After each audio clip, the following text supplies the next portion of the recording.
and welcome to this episode on the Sustainability and Action broadcast. My name is Tam Pledger. I am a digital portfolio manager here at DCD. And in the studio, I'm joined by Deap Khambay, management consultant of corporate social responsibility, Shahid Rahman, EMEA, data center strategic account lead, Scott Nichols, digitalization business development manager, and Matteo Lazzari, IT cooling key account manager. Here with the Mitsubishi Electric team, we're going to talk a very interesting topic. It's on embedding sustainability throughout the data center. So we'll be exploring quite a few different topics here, as our lovely Mitsubishi Electric team have very different perspectives across the business. We'll be looking at everything from IT cooling to driving sustainability in business practice, all the way through to DSIM integration. Very interesting, very mixed bag of topics here. Let's go straight in. If I can ask you, please, to the panel, if you could introduce yourselves, tell us a little bit about yourselves, your current role, and your day-to-day at Mitsubishi Electric.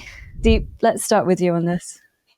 Hi, I'm Deap Khambay. I'm a management consultant, corporate social responsibility.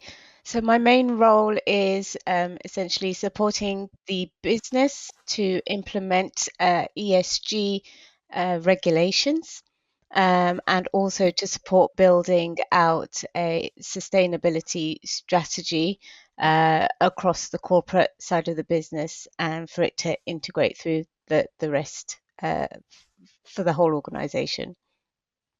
Thanks, Deap. And Shahid? Hi there. So my role, it's very customer centric. It's focusing on the colo and the hyperscale customers. Sounds pretty easy, but it is very difficult. So that's my role in a nutshell. That's a great introduction. Thank you, Shahid. And then Scott? So my role is very much focused on our software platforms. So in particular for data centers, that's our Genesis data center infrastructure management tool. Thanks, Scott. And finally, but not least, Matteo. Hi all. I'm a key account manager in Maze for the IT cooling products. And I'm daily helping data center operators to find environmental sustainable solutions for their data centers. And not just environmental sustainable, but also economically sustainable, of course. Thank you. I really appreciate for all of you to come on and talk about this topic. I think before we go into it, let's just dig into Mitsubishi and where Mitsubishi fits within that wider data center ecosystem. I know Mitsubishi is quite the household name, but Shahid, maybe you can enlighten us on where you fit within that wider data center ecosystem. Yeah, sure. So, like I said, household name. Within globally, we've got global footprint. We serve lots of different verticals, lots of different sectors, which falls nicely into how we provide products and solutions for the data center ecosystem. So we provide HVAC equipment, LV switchgear, containerized solutions, EPODs, DCIM. So lots of those products for the data center market, trying to be a trusted and a solutions provider. But we also, to back that up as well, we also have many factories to support that with lead times being very one of the big drivers in the market. So we've got many factories in Italy, India, and China to really serve our customers. So we're really well positioned in the wider ecosystem. Deap, let's talk about sustainability. With such a large brand and so many products across there, how do you define sustainability in a business context today? What does that really mean for the company and for Mitsubishi? It's more of a common question than you may actually think. What it actually means for Mitsubishi Electric is that, how do we operate within business to meet the needs of today as well as meet the needs of the future generations to get to their own needs?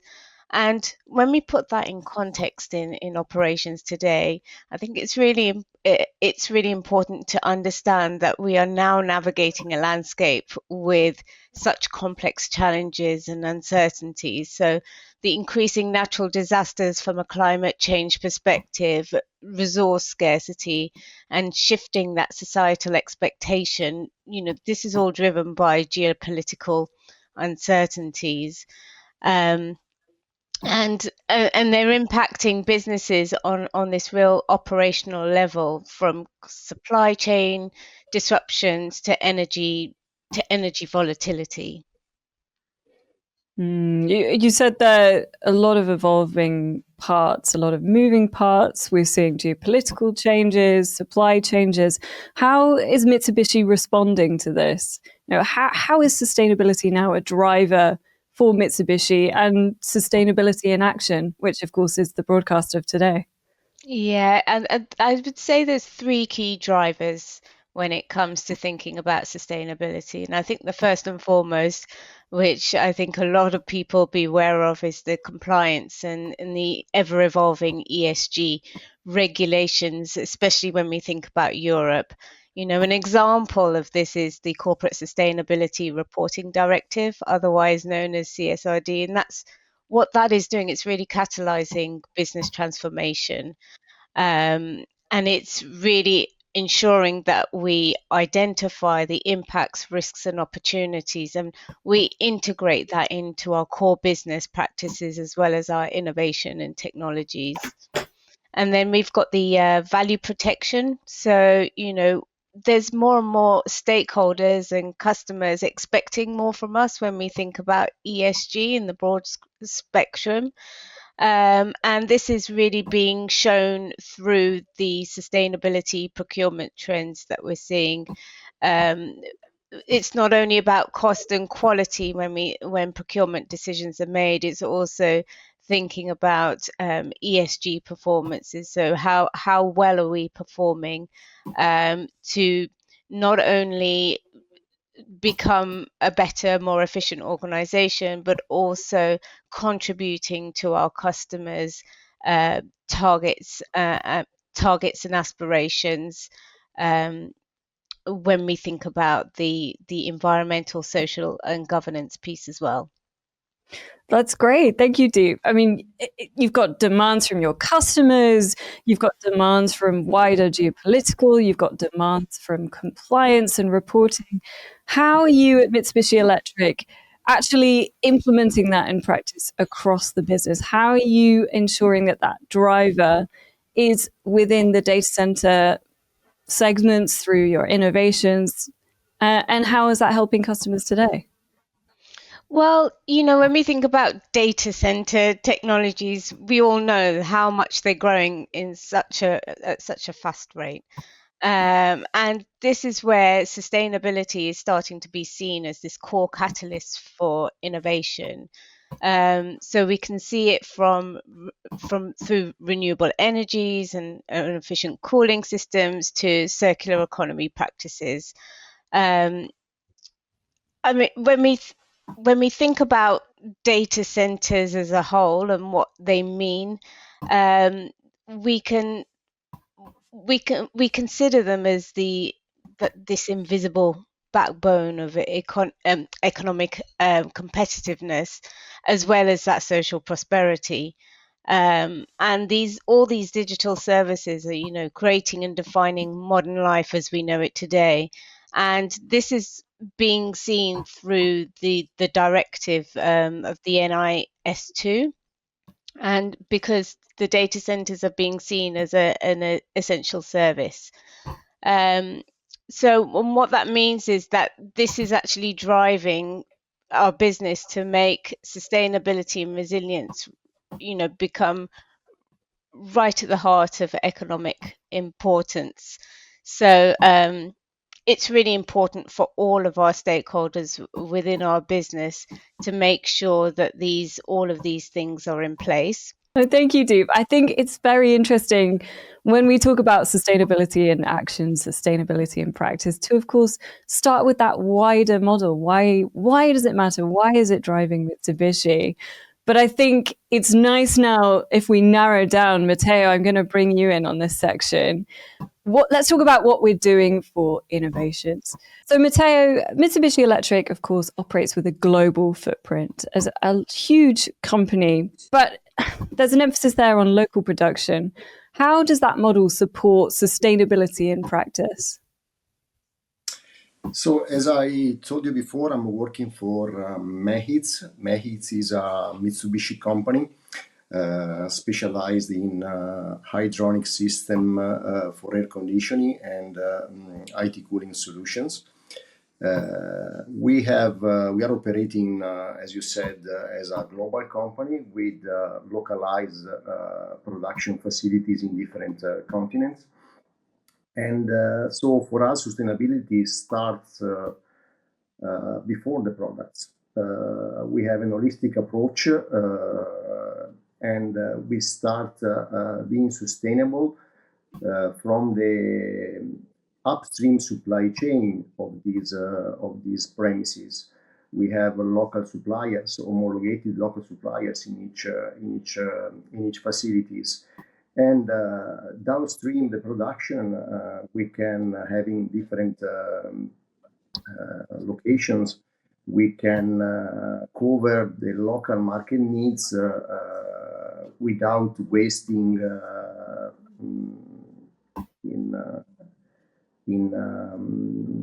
without wasting logistic related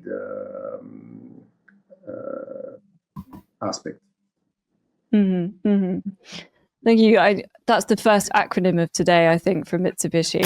Mm-hmm. So the Mehits organization, what are the key innovations that Mehits is bringing to sustainable IT cooling? I know that's something that you're working on currently. Yeah. So regarding products, we are focused on advanced technologies to improve the efficiency, of course, and reduce operational cost to accelerate the return of the investment. We are promoting sustainable solutions like low GWP or natural refrigerants, free cooling units, zero water waste systems, and last but not least, heat reuse. Heat recovery, heat reuse is nowadays becoming increasingly common in data center applications. And here in Mitsubishi Electric, of course, we are at home where we are speaking about heat pumps and solutions for these applications. Yeah, it's something that we've talked about a little bit on this channel before. Are you able to share a case study or something that you've worked on recently for heat reuse? Yeah, sure. One of the most relevant one that we have just completed is in Finland. Of course, Nordics countries are exploiting these possibilities in a wider way compared with others. And in this case, we have approached an energy company called Fortum to develop together with them the heat recovery, the total heat recovery actually of an Ericsson data center. And we are able to recover up to 15,000 gigawatt hour of energy every year. 15,000 gigawatt hours of energy per year. That's huge. Yes, huge, and it's almost the complete heat waste of the data center that has been used for this. And this is used for in a district heating loop to heat up buildings and houses around the area. When you think about these products, Matteo, how are you balancing extreme climate resilience with sustainability? So, in terms of course, climate resistance means, first of all, high environmental temperatures that are rising every year more and more. So our chillers, for example, are designed to reach and to work with really high ambient temperatures without any waste of water. So we don't rely in evaporating cooling for running our systems, and are 100% suitable also for hot environment. And right now we have in this data center we have plenty of units inside the roof, on the roof, and so not just the environment temperature is one of the points to consider, but also the recirculation between the units. So on the top of the extreme conditions, we have also to consider the recirculation of the air. So, but our units are by design able to reach the worst condition in almost all the climates around the world. But before we move on and talk about the customer and the value proposition of that, I think it would be amiss of me if we're talking on innovations to not ask you what's next for direct-to-chip liquid cooling. Where do you see that application going, and how are you preparing for that at Mitsubishi Electric? Yes, we have developed a full range of CDUs for these applications. Of course, there is a lot of attention around these topics, and we are ready. We are ready to support our clients with flexible solutions on this matter, and we hope that it will be possible really soon to increase the temperatures of these systems in order to be able then to recover much easily the heat waste from the data center. Thank you. I mean, you sound very busy, Matteo. You're doing so much across the board for innovation. Of course, we know that sustainability is directed from the top down in the wider business sense, but of course, it is also directed from the customers. Shahid, I'm going to ask you on this next question. What do Mitsubishi solutions help customers, and how do they help customers balance their sustainability goals with things like uptime, things like cost and capex? What are you hearing from customers within the market?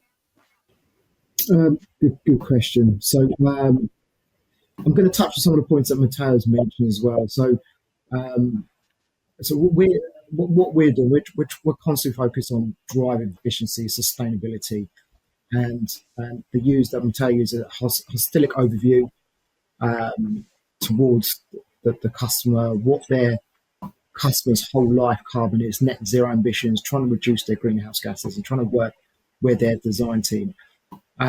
We've got a huge dedicated workforce in sustainability in terms of technical team, but customers are also really asking the questions about, especially around embodied carbon, measuring the manufacturing, transportation, installation of materials used in the equipment, and then facts and figures. They want facts and figures to back up what it actually equates to. So those are some of the stuff that customers are talking about, but we've also had to pivot with customers as well. So there was an article with Microsoft last year about they're using closed loop system to chip level liquid cooling systems to reduce water. So how do we shape their sustainability investment? And so Matteo mentioned about CDUs, cooling distribution units, and how do we reduce GWP,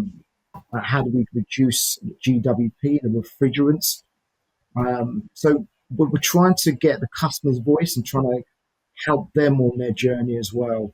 So there's lots happening there. So yeah, it's a really good question. Yeah, it's really interesting on where you're seeing from that voice of customer research that you're doing. Are you noticing any trends in what your customers are asking for? Things like transparency or ROI, energy optimization. Is there anything around that you're seeing trending?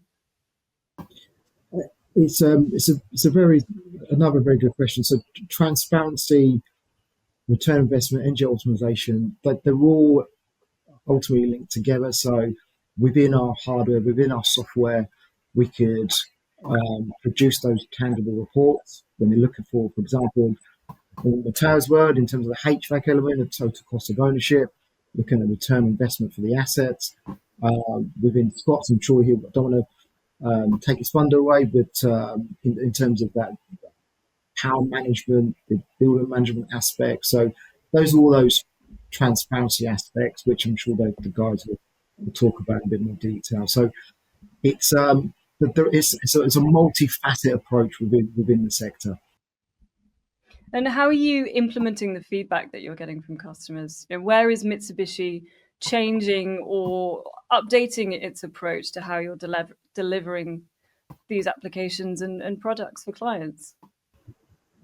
So it's with that feedback, we try to find. I think collaboration is key with customers. So understanding what is happening, not just on the landscape, but literally miles down the road, and understanding what's happening in the future. There is so much happening, especially in the last 4 weeks. I've never heard of the word neocloud before.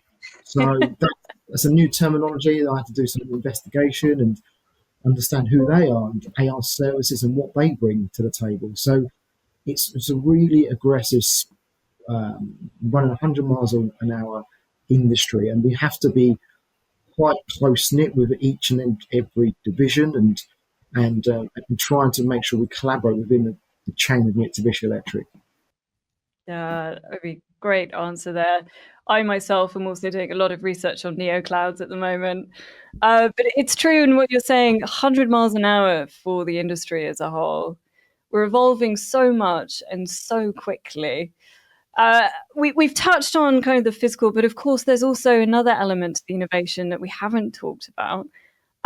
Scott, this is a prime time. Thank you for being so patient.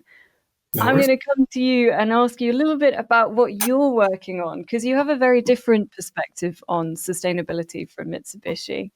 Can you talk us through, for those who are less familiar, what Genesis is and what you're working on and how that's making an impact for sustainability?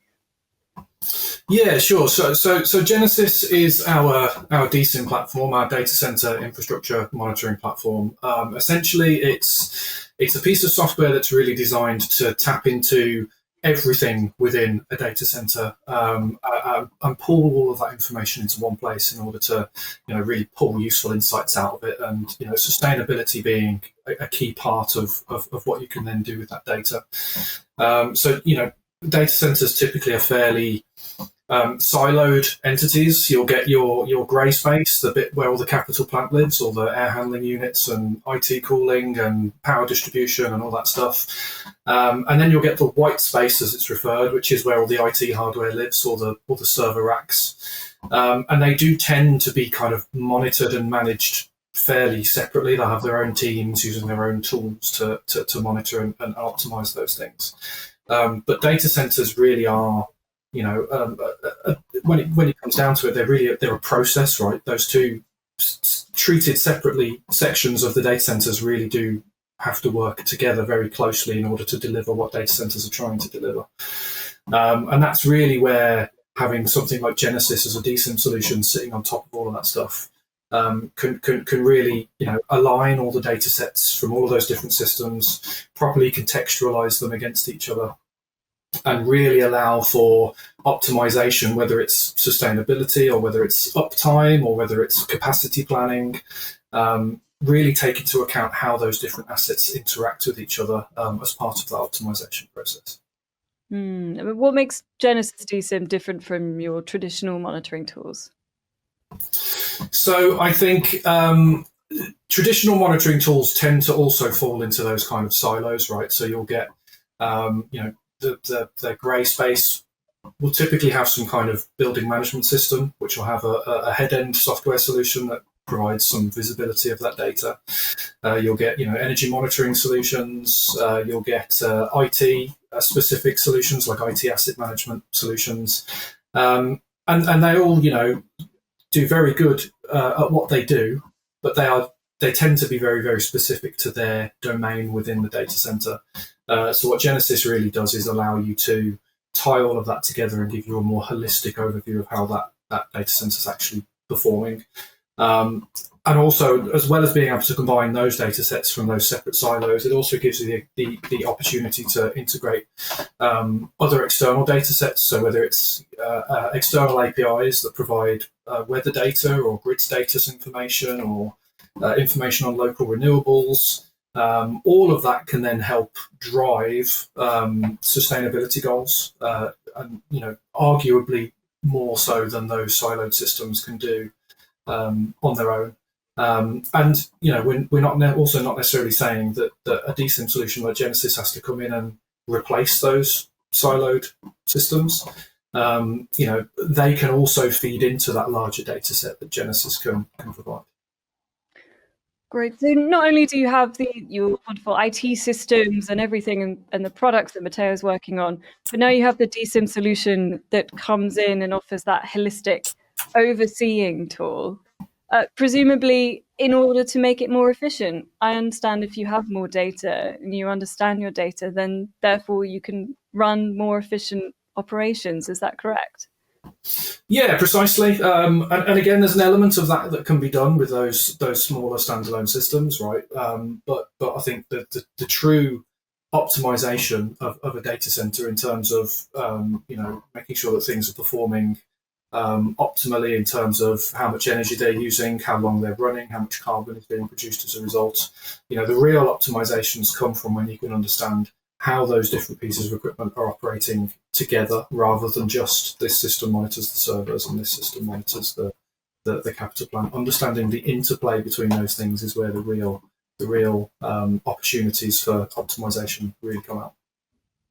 Yeah, there's a different follow-up question that I had on that. It's slightly kind of looking a little bit more left field, but of course with sustainability, compliance and reporting is making a huge difference, and it's one of those key drivers that we've talked about. How can you use DSIM solutions, Genesis DSIM, how can you use that to simplify the compliance process? Yeah, I think the key word there really is simplify, right? So the level of reporting that's required by these regulatory frameworks can be fairly in depth. They require lots of data from lots of different parts of the data center. There's a whole process that needs to be gone through to ensure that data is correct and ensure that data is in the correct format that the regulatory bodies expect. It can be very labor intensive and sometimes error prone process. But that's the kind of process that Genesis is very good at automating. So Genesis can automatically collect all of the data that you require for your reporting needs, aggregate that data, normalize it, enrich it, perform any calculations on that data that we need to perform. It can generate those reports that those regulatory bodies expect in the standard formats that they expect.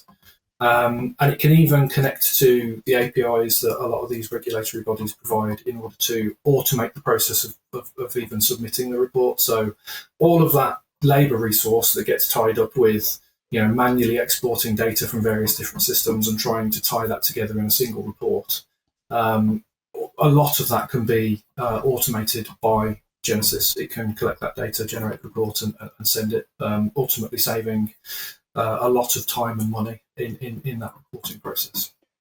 Yeah, and I mean, on a call, I heard it referred to DSIM as an AI enabler. Can you explain what that means and how that relates to the wider sustainability practice? Yeah, sure. So again, much like what's expected from regulatory reporting, I think with how AI tools have been consistently proving to be very effective when it comes to optimizing data centers, they require a lot of data, right?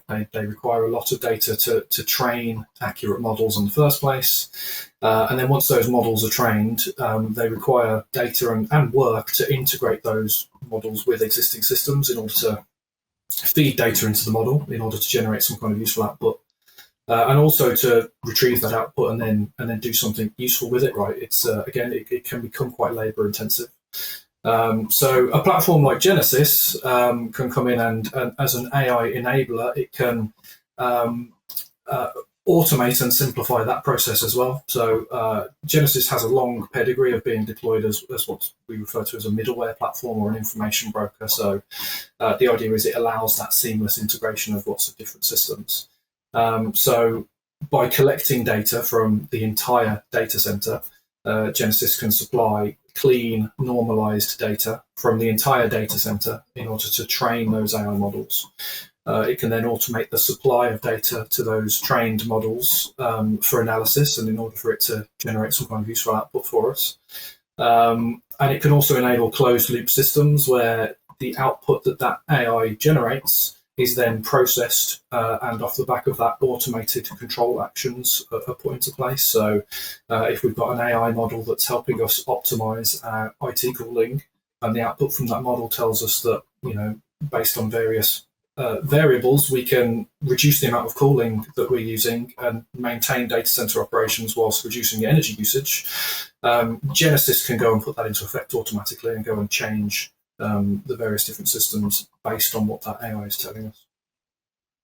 I think it's really interesting how throughout the conversation, we're getting this complete top-down approach to sustainability.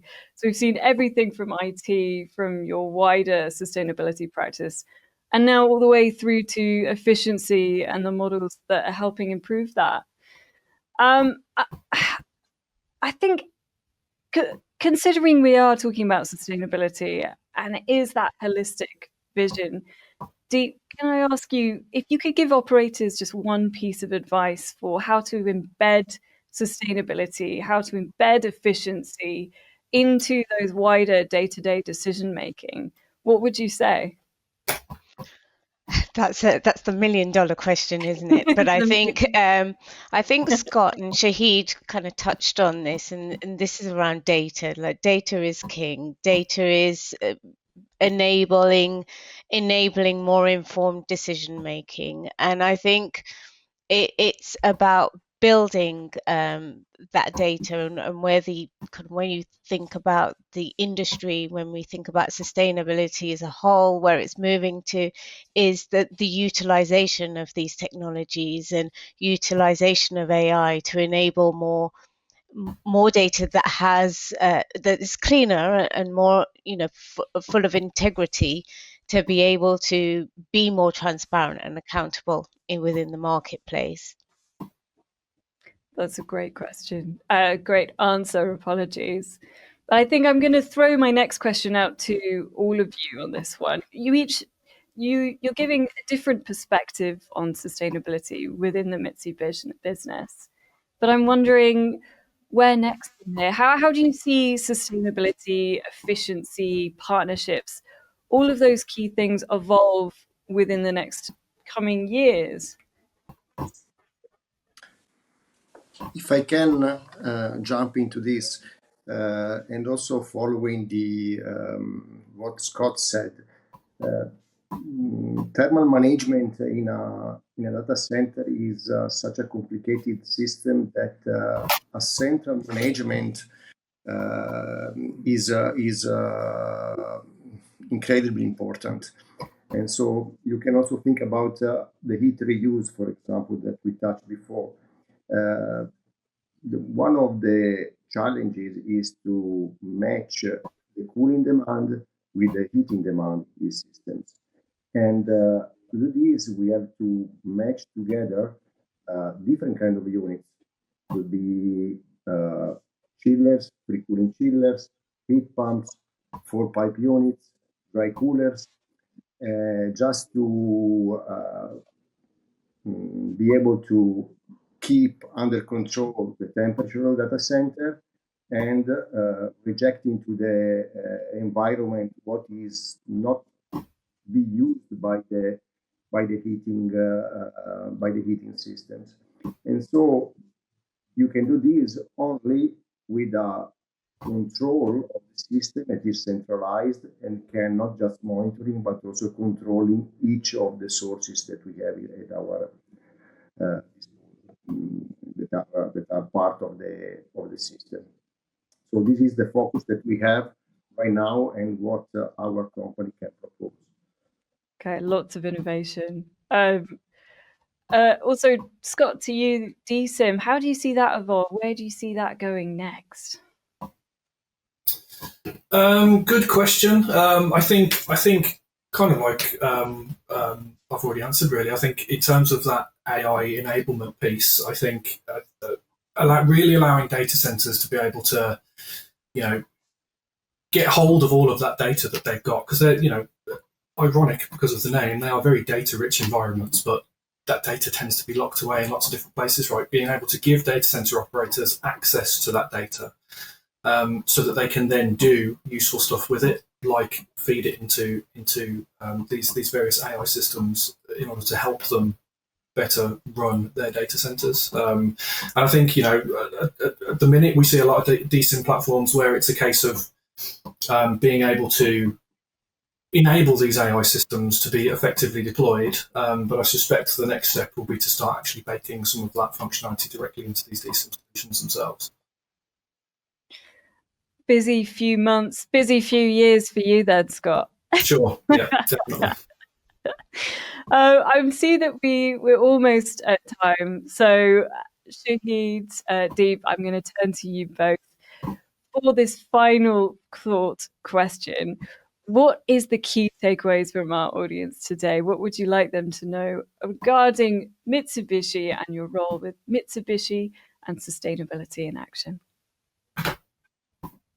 I'll let you go first, Deep. Yeah. Thank you so much. Well, I'm happy to answer this question, but where I see Mitsubishi Electric and where we're positioned, we're ultimately a facilitator to support so many industries to be able to contribute to their transition plans, so supporting them to get to their goals from a net zero, to become a net zero society, as well as becoming more efficient and making sure their technologies have quality components in it that are very resilient for a future-proof world, and essentially, being that friend, collaborator in that really close partnership in order for innovation to continue to evolve, to make sure that we can continue to exist in a more efficient way and operate in a more efficient way for future generations to come. Great final words, thank you. And Shahid? Yeah, that's great. So I'm just going to mention, just touch on some of the points that you mentioned as well. So with the industry, probably linked to the key takeaways as well, because probably this week alone, NVIDIA has hit the 5 trillion revenue mark this week alone. We've had AI and the rise of neoclouds. So complexity, the speed of design, things are faster, things are more complex, things are more, customers want things not yesterday, but 3 weeks ago. That is the world we're living in now. So we have to be, we need to support our customers, we need to be trusted advisors, but we also need to be part of the early collaboration. So, and that's what I said at the beginning of the call, or somewhere in the call, collaboration is king. So we need to be talking to our customers, talking to our supply chain, and talking to Mitsubishi within the different departments. So that's my final key words, really. It's collaboration. Fantastic. Collaboration is key. The earlier, the better. To those watching, if you have any other questions and would like to follow up with Mitsubishi Electric, please reach out. I'm sure they're more than happy to talk to you around some of the practices that you've seen today. In addition, please stay on for the next episode on the Energy and Sustainability channel.